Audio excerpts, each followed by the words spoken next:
গণ অভ্যুত্থান পরবর্তী কাঙ্ক্ষিত বাংলাদেশ গড়তে এবার ত্রয়োদশ জাতীয় সংসদ নির্বাচনের সাথে গণভোট অনুষ্ঠিত হচ্ছে। কেন্দ্রগুলোতে ভোটাররা পছন্দের ব্যক্তিকে সংসদ সদস্য নির্বাচিত করতে ভোট দেওয়ার পাশাপাশি গণভোটে অংশ নিচ্ছেন। যোগ্য প্রতিনিধি নির্বাচন সহ দেশ সংস্কারে এবার সচেতন ভোটাররা। রংপুরে বরাবর কোনো সহিংসতা সেরকম হয় না। আমাদের একটা অনুভূতি যে আমরা একটা নতুন বাংলাদেশ গড়তে পারবো, এই জিনিসটা অনেক ভালো। গণভোটে ভোট দিয়েছি এবং স্বাধীনভাবে মত প্রকাশ করতে পেরেছি।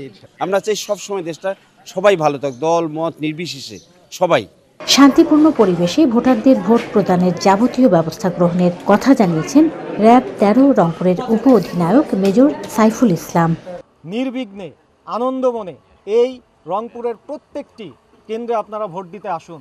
আপনাদের নিরাপত্তার জন্য র্যাব ১৩ সর্বোচ্চ প্রস্তুতি নিয়ে মাঠে রয়েছে। এছাড়াও আমরা যদি কেউ নাশকতার প্ল্যান করে থাকে, পরিকল্পনা করে থাকে, তাদের জন্য একটি মেসেজ আমরা র্যাব ১৩ পক্ষ থেকে প্রদান করতে চাই। প্লিজ, নাশকতার যদি কেউ প্ল্যান করে থাকেন ভুলে যান।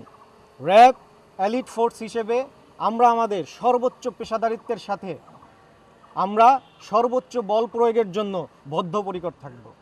রংপুরের ৬টি সংসদীয় আসনে ২৫,৯৯,২০১ জন ভোটার তাদের প্রতিনিধি নির্বাচনের পাশাপাশি দেশ সংস্কারে গণভোটে অংশ নিচ্ছেন। মেরিনা লাভলি, বাংলাদেশ বেতার, রংপুর।